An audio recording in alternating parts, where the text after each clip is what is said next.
clarity builds the confidence that we need to grow.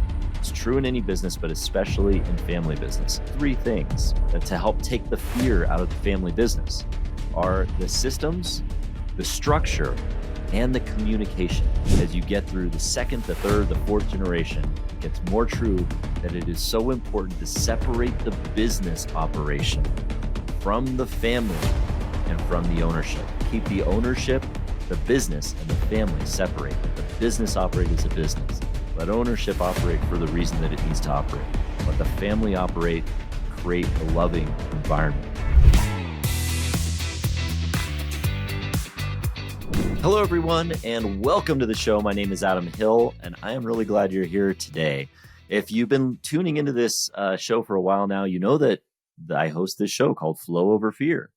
And today I want to do things a little bit differently, though. I have a lot of great guests lined up in my interview shows that are coming, and I'm really excited about sharing those, and those will be continuing over the next few weeks. But as far as this solo show is concerned, I'm going to do a little bit of a pivot. And you may see that the title of this show has to do with family business. And the reason that is because in addition to speaking on stages about fear and hosting this podcast, I also run a fourth generation family business, a business that's over 100 years old. And I've been working in that business for over 2 decades now. In fact, for 45 years now, I've grown up in that business and I was born into it. And family businesses are a unique thing. We share our lives with our families. For a lot of us, we struggle with our families. We struggle to maintain positive relationships there. Sometimes we think of family as a negative term, or for some of us, we want to create this family legacy that is enduring and wonderful. But there's no doubt that no matter who we are as humans on this planet, we have a family of one form or another, whether we're related by blood or not. And sometimes, a lot of times, actually with regard to like 70 or 80% of businesses out there, we work with our families and it creates an interesting dynamic. And in this particular episode, I want to talk about how we could take the fear out of family businesses, because fear exists in a lot of businesses. And when we add the element of our families, it amplifies that fear sometimes. And I want to talk about some of the ways in which we can hopefully remove or minimize, take out completely that fear so we can go forward in confidence and courage and really build on the 3 reasons that we go into family business in the first place: to build on the love, to build the legacy, and to build the lifestyle that we want. And so, when I was growing up in my family business, I always looked at it as something that was this amazing thing. I'd go to family picnics or company picnics where all of the family and all of the coworkers and all of the employees would come together, and we'd spend some time, just having hot dogs and playing baseball or doing whatever. And this was like in the 1970s and 80s and 90s. We would have these picnics and everybody would come together, and I'd see it at its best. Or I'd see my dad come home where he wouldn't necessarily want to talk about the bad things. So he'd only share about how great this company was. And it wasn't really until I got into the family business and started working in it that I started seeing some of the challenges, some of the flaws, some of the missing things. But as somebody who was coming into it, and as somebody that saw this family business that was already in its 3rd generation, that was already running, I had this fear of speaking up, of sharing my thoughts, or I felt that there was some kind of of barrier to me sharing a lot of that information or communicating my thoughts on how we could improve, or that maybe I just didn't know all the information. And if I had said something or I'd done something, that I might break it. And to break a 100-year-old legacy, or at that time, maybe an 80-year-old legacy, that was a heavy weight to burden. And then when I took over the company, that weight only grew larger. The idea that one day this company might go out of business because of decisions I might have made, that really weighed heavily on me. And I know that if you run a business or you work in a business, it doesn't have to be a family business. It could be any kind of business.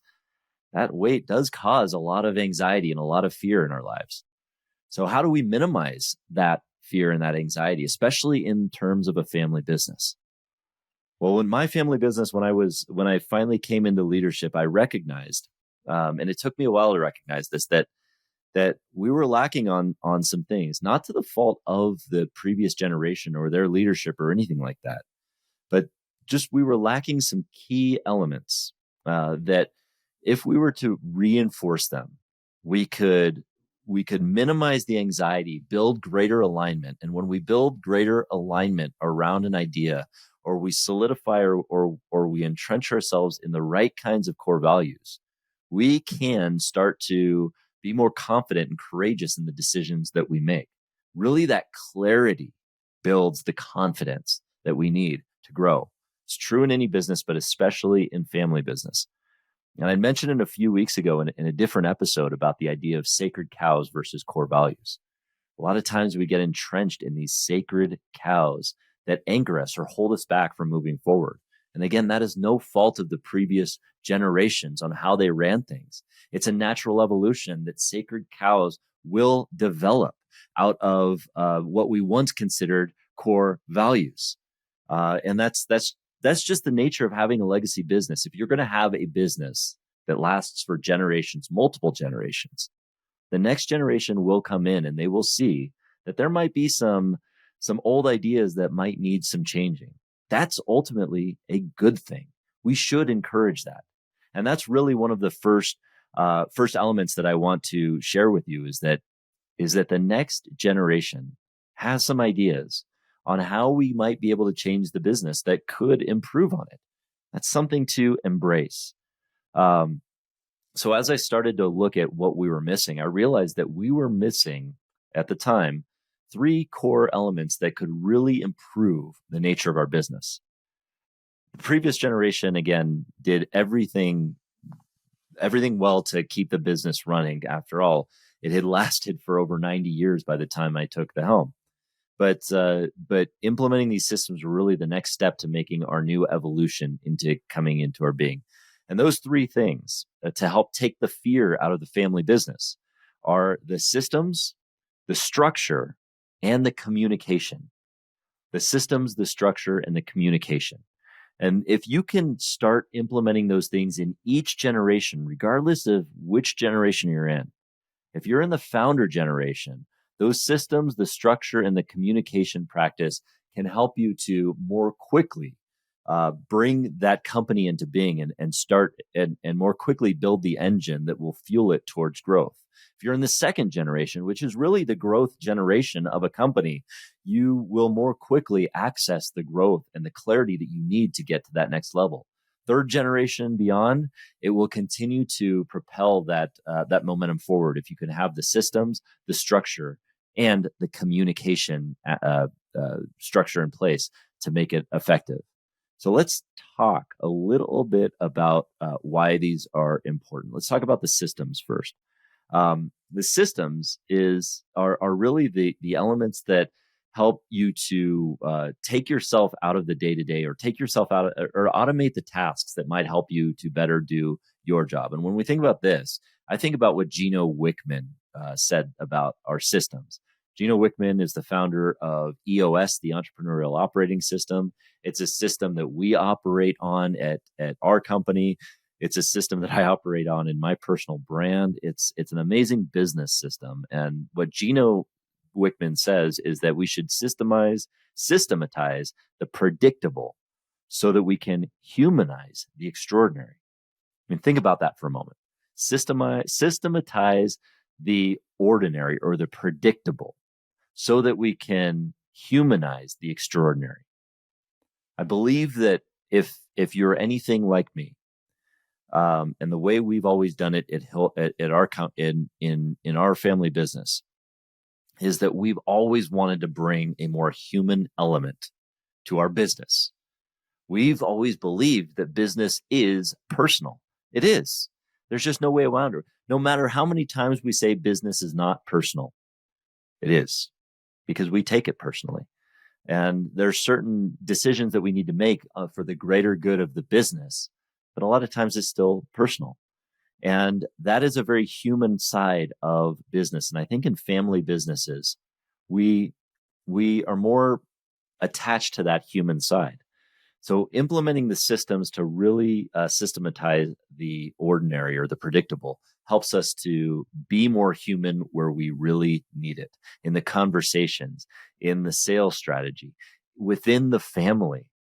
And here's why systems are important. And and one system that I would recommend to any company is EOS. It's worked really well for us. But the reason that systems are important is a lot of times when we're thinking about how personal those decisions are, sometimes we might have to make a decision that impacts a family member negatively. Those are hard decisions to make. Those are heart-wrenching decisions to make. But if we have an operating system within the business that that helps us to take that decision, the weight of that decision off of our shoulders, after all, it's in the system, well, then we can better make those decisions more quickly, more effectively for the greater good of the business. And this is a key point about the systems. Those systems and how we operate in the family business. And this is wildly true the farther down the line you get in generations. As you get through the second, the third, the fourth generation, it gets more true that it is so important to separate the business operation from the family and from the ownership. That's not to say that the business does not have family members working in it. That is certainly up to every family business to decide, but there needs to be a distinct separation between family, business, and ownership. The business has to run as a business. Ownership has to run as ownership, and the family has to run as a family. It's where love has to be. And within that circle, all of these things exist with love, legacy, and lifestyle. And so within that business, that's why operating systems are so important. And most businesses, well, all businesses really operate off of two distinct systems. And those systems are a business system to help to ultimately drive profitability, to systematize the operations that drive profitability. That's the nature of the business side of it. And then there's the ownership system. The ownership system is a system of creating value. You have a board of directors, or you have an ownership strategy statement, or things like that are ultimately trying to build the value, the enterprise value of the company. Hey everyone, I interrupt this program to introduce you to a powerful tool that will help you gain clarity on your vision and accelerate your growth and achievement. If you're listening to this show, it is likely that you have an exciting vision for your life. But the problem is that we often get caught up in the day-to-day. We get distracted, we face uncertainty, overwhelm, and self-doubt. And as a result, the gap between where you are and where you want to be seems insurmountable. And that's why I created a framework for how you can turn your vision into strategic, disciplined action that will accelerate your results in the next 90 days. I call it the Vision Reflection Retreat. It is a 2-day solo excursion designed to reignite passion and adventure into your busy life and realign your focus toward your why. This is the very same framework that I use every 90 days to reflect on my own life and my vision and set my goals for the next quarter. And it has been a game changer. And the good news is that I'm giving away this Vision Reflection Retreat guidebook for free when you sign up for my newsletter. Simply go to flowoverfear.com/retreat and download your free guide and enjoy the journey. But the family business has a third system that it requires. And that's a system within the family that helps to cultivate or foster or maintain the love, the harmony within the family. And that's not to be confused with artificial harmony. Artificial harmony is where companies go to die. But the family goal, the goal for the family side of it should be harmony, greater love. And if you can build a system around that, that would be ideal. So what are the types of systems that included to be in that family structure? It's pretty clear that if you go into something like an EOS, or the entrepreneurial operating system, you can find a great business system to help operate your business. Within ownership, you can build a board of directors. You can create a trustees, or you can create a system around that, which includes your bylaws, your articles of incorporation, or your ownership strategy statement that really clearly define the system around ownership. Within family, how do you really decide that? It gets more complicated the farther into generations you go. As you get to the fourth generation, like our business is, that gets into the second cousin generation. You get to having people that are stakeholders or family members that have nothing to do with operating in the business, and yet they still have some tie, whether it be to ownership or other family members. How do we include them? How do we create a structure around that? Well, a lot of those family systems may include a specific meeting structure, which includes a family assembly, and how you might have family picnics or family organizations, or some kind of structure around family meetings where we're coming together. Um, it may also include systems of communication so that we can effectively communicate out to all family members what's happening within the business and anything on the periphery of the business. It can be a system of expectations for family members that are involved in the business. What do we expect of them? What are the boundaries for which we have towards getting into the business or being associated with it or having ownership, anything like that with regard to family? And it also includes coaching, education, mentorship, and access to the business or multiple business structures. But just to say that if you there's a variety of ways in which you can go with regard to systems in your business, in your ownership, and in your family. But I just want to be clear about that so that you can start thinking about your family business as three distinct systems. When you do that, you could start to build the system for each: family, ownership, and the business. Now, the second part of it is the structure. How are you going to structure not only the business, but ownership and the family? And this is an important concept to think about, because there are a variety of structures that work. And again, this is something that can go in a variety of different directions. But the deeper the business goes, the farther it goes down the generational line. If you're going into the third or fourth or fifth generation, the wider the structure will likely need to be, because the more stakeholders you're going to have in the organization. And that, of course, depends on a variety of factors, including how was that ownership transferred over time? What was the succession arrangement? Was it sold to a different generation? Was it completely outside of the family business? Again, it all depends on how you're structuring or how you're systematizing your family business. So there's a wide variety of how you can structure it. It could be one-to-one, like maybe it's the parent passing it on to their child, and that's it. It just stops there. Or maybe it's passing it on to multiple generations. In our case, we passed our business was passed on to the point where we have a large variety of owners in the second in the second cousins generation. So there's a lot of unique dynamics there. But the key thing to remember about structure, whether this is the structure of the business, the ownership, or the family, is you got to think of the structure first. And this is more important in the business and ownership. Obviously, the family is a different animal. I mean, the family is organized out of love, and I'm specifically talking about the family in terms of the structure of that business family ownership model. But within the business, you want to think about structure first. So, what roles do you need to effectively operate the business? Not the exact people. Because if you start thinking about people, like I have cousin Eddie that maybe he would be good for sales and marketing, or I have Uncle Frank, and maybe he would be good at the accounting thing. Now, if you think about it that way, you're bound to pigeonhole people into the wrong people, wrong seats kind of issue. But if you start to think about structure first, you think about the roles that you need, and then you can start looking at the people and see where they best fit and how they best fit and what they might want, where they want to do it. So think about it in terms of building the structure, of building that foundation.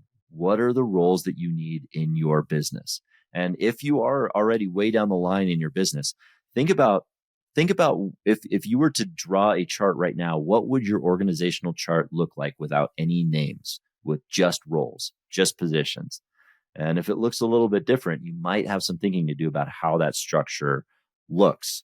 Structure in the ownership is much the same. How can you create a board of directors or a board of advisors or a board of trustees or whatever that ownership structure looks like to best give the best give the best guidance to the business and create the greatest value? Remember, the ownership exists really. The ownership's role is to in their system is to create value in the organization. So what is the best way that you can do that? What is the best way to structure ownership in order to accomplish that and remove them as an obstacle to the business? Again, keep the ownership, the business, and the family separate. Let the business operate as a business. Let ownership operate for the reason that it needs to operate. Let the family operate to create a loving environment. And then, of course, the structure of the family, which is, of course, independent to whomever is within their unique family. But how is that family going to be involved in the business? How will you be incorporating spouses into the ownership structure? Will you be incorporating, the kids? At what age will the kids be brought into that? Think about the structure of how those three elements work together.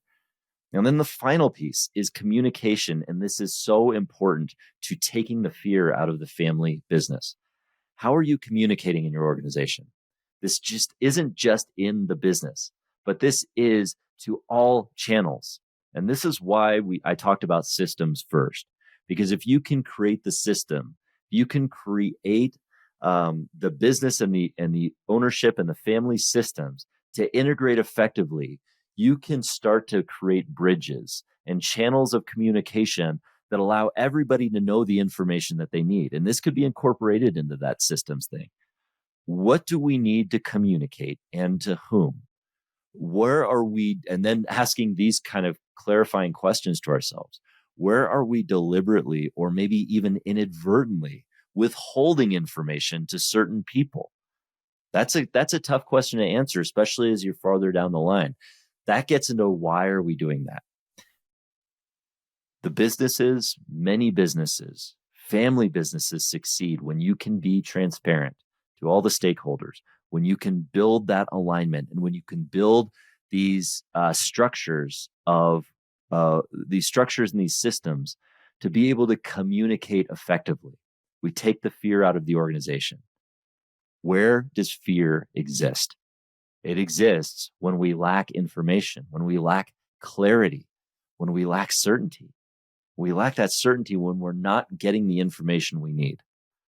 So if you're in the business and you're feeling a sense of fear, first, ask the questions. Start to open those channels of communication to the authorities and ask the questions of that ownership about the things that are maybe making you concerned. Or and if you are leading the company and you're feeling afraid that people might not know the information that they need, see where those channels are interrupted and start to build the bridges to that communication structure. Communication can happen in a variety of forms. It could be town hall meetings that go from the business to the ownership to the family. It could be state of the company addresses that happen from the senior leadership to all of the employees. It could be family assemblies where we share information widely to the broader family. But as you can see, there's a lot of a variety of information here that can do that. And the whole point that I want to make here with regard to taking the fear out of the family business is that clarity can give you courage, can bring that fear out of the company. So just bring more clarity. Find those points where it's unclear, where the communication isn't happening. Find those points where if you can systematize that predictable or the frequent activities, you can humanize the parts of the business that make you extraordinary, and find the structure that helps you to better make a more effective company, where you remove the bottlenecks, where you remove obstacles of leadership to make your business run as effectively as possible. And if you can implement those three things, they're not easy, and I don't want to say that they're easy, but they are a start. And if you can start thinking about them, you can implement these three systems: the systems, the structure, and the communication. You can start to take the fear out of the family business and start to build on the love and the legacy and the lifestyle that you want. Thanks for joining me today. We'll see you next time. Thank you so much for joining me today on Flow Over Fear. If you are liking this show, please do me a favor and hit the subscribe button. That way you'll be first to know when I drop a new episode, including interviews or trainings or dad jokes. That's right, dad jokes. Add a little levity to your life. And if you liked this episode in particular and you think somebody can get something from it, please share it with a friend. And that way we'll spread the message together. Thanks again for joining me today. We'll see you next time.